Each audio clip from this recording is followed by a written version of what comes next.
Hello everybody. तो आज की वीडियो में मैं आपको एक सॉफ्टवेयर के बारे में बताने वाला हूँ जिससे आप अपनी वीडियोस को ऑप्टिमाइज़ कर सकते हैं यूट्यूब की अपलोड के लिए। तो जैसे कि पाकिस्तान में इंटरनेट का इशू बना ही रहता है और इंटरनेट पे अपलोड स्पीड बहुत कम है पाकिस्तान में। तो यूट्यूबर्स के लिए एक बेहतरीन हल ये है कि वो अपनी वीडियोज़ को कंप्रेस कर लें। तो कंप्रेशन के लिए बहुत सारे पेड भी सॉफ्टवेयर हैं, लेकिन एक सबसे फेमस सॉफ्टवेयर है जो प्रो यूट्यूबर्स यूज़ करते हैं, तो वो मैं आपको आज बताने वाला हूँ। तो आप उससे अपनी वीडियोस का साइज़ 50% कम कर सकते हैं। समझ लें अगर आपकी 500 MB की एक वीडियो है तो आप उसको 250 MB की बना सकते हैं ईजीली। तो उस सॉफ्टवेयर का आपको एक सैम्पल भी है जिस वीडियो में दिखा दूंगा और आपको सॉफ्टवेयर का लिंक भी डिस्क्रिप्शन में दे दूंगा। अगर आपको कोई एरर वगैरह इंस्टॉलेशन के दौरान आए तो आप मेरे से कॉन्टैक्ट कर सकते हैं, मैं आपको हेल्प कर दूंगा। तो उस सॉफ्टवेयर को कहते हैं हैंड ब्रेक। तो ये बिल्कुल फ्री है, आपको लिंक डिस्क्रिप्शन में मिल जाएगा, वहाँ से आप जाके डाउनलोड करें और इंस्टॉल कर लें। तो इस तरह का कुछ UI है इसका। तो जैसे कि अभी मैंने वो फोल्डर ओपन करके रखा हुआ है जो फाइल मैंने कंप्रेस करवानी है। तो ये यानी कि final one two upload on YouTube ये फाइल है। आप ये साइड पे देख सकते हैं 101 MB की है और आपको मैं इसको प्ले करके भी दिखा देता हूँ। तो आप यहाँ से देख सकते हैं इसका कितना रिज़ल्ट है और 101 MB की ये फाइल है। तो अब इसको विदाउट रिड्यूसिंग इट्स क्वालिटी तो हम इसका साइज़ कम करके देखेंगे। तो इस फाइल को आपने इस तरह रख के आपने इसको ड्रैग करना है, जैसे भी मैं करने लगा इस तरह ड्रैग करके इस सॉफ्टवेयर पे ला के छोड़ देना। तो ये खुद ही वीडियो को पिक कर लेगा और उसकी लोकेशन वगैरह। आपने सबसे पहले तो वेब ऑप्टिमाइज पे क्लिक करना है और यहाँ से जाना है आपने ऑडियो के अंदर। अगर आपका ऑडियो का बिट रेट ज़्यादा है तो वह आप 160 से 128 कर सकते हैं, इससे भी थोड़ा सा फ़र्क पड़ता है साइज़ में।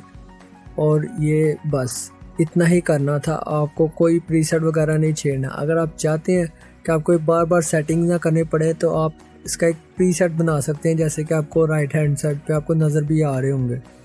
तो ऐड भी कर सकते हैं और रिमूव भी, तो वो बाद की बात है। तो आपको एक शॉर्ट वीडियो बना कर दिखाने लगा हूँ कि किस तरह करना है। तो इस फाइल को भी हमने उधर ही उसी फोल्डर के अंदर रख रहे हैं जहाँ पे ये पुरानी फाइल पड़ी है, ताकि आराम से हम देख सकें कि क्या हो रहा है। इसको मैं इसका नाम दे देता हूँ कंप्रेस और इसको सेव करते हैं। और यहाँ से आप इसकी स्टार्ट इंकोडिंग पे क्लिक कर सकते हैं। थोड़ा सा टाइम लगेगा, जितनी बड़ी फाइल होगी उतना ज़्यादा टाइम लगेगा और आपके PC की प्रोसेसिंग पे भी डिपेंड करता है। अगर आपका PC लो एंड का है तो शायद टाइम डबल भी हो सकता है। इन केस देख लें मेरी ये लेफ़्ट हैंड साइड पे नीचे इंकोडिंग हो रही है और टाइम रिमेनिंग में 2 मिनट बता रहा। तो वेट करके देखते हैं उतनी देर।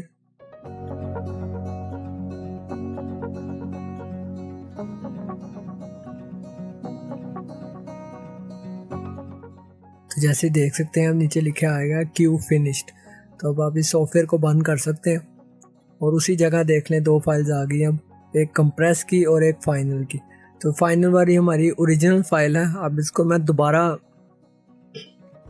प्ले करके दिखा देता हूँ और आप देख लें कि क्वालिटी किस तरह की है और कोई इशू नहीं है इस वीडियो में। और अब आपको कंप्रेशन वाली फाइल दिखाने लगा हूँ जो अब रिड्यूस होके 14.1 MB की हो चुकी है और क्वालिटी के अंदर कोई फ़र्क नहीं है। अब ये देख सकते हैं ऑडियो मैंने म्यूट कर दिया वो ताकि डिस्टर्ब ना हो मेरा वॉइस ओवर। तो अभी देख लें कि बिल्कुल उसी क्वालिटी के अंदर है और ऑडियो में भी कोई फ़र्क नहीं आया और सिर्फ फाइल साइज रिड्यूस हो गया है 101 MB से 14.1 MB। तो आप इस सॉफ्टवेयर को यूज़ करके आप मुझे कमेंट सेक्शन में बताएं कि आपने किस तरह का एक्सपीरियंस हासिल किया है इस सॉफ्टवेयर से। तो होप सो आपको ये वीडियो पसंद आई हो। मिलते हैं अगली वीडियो में।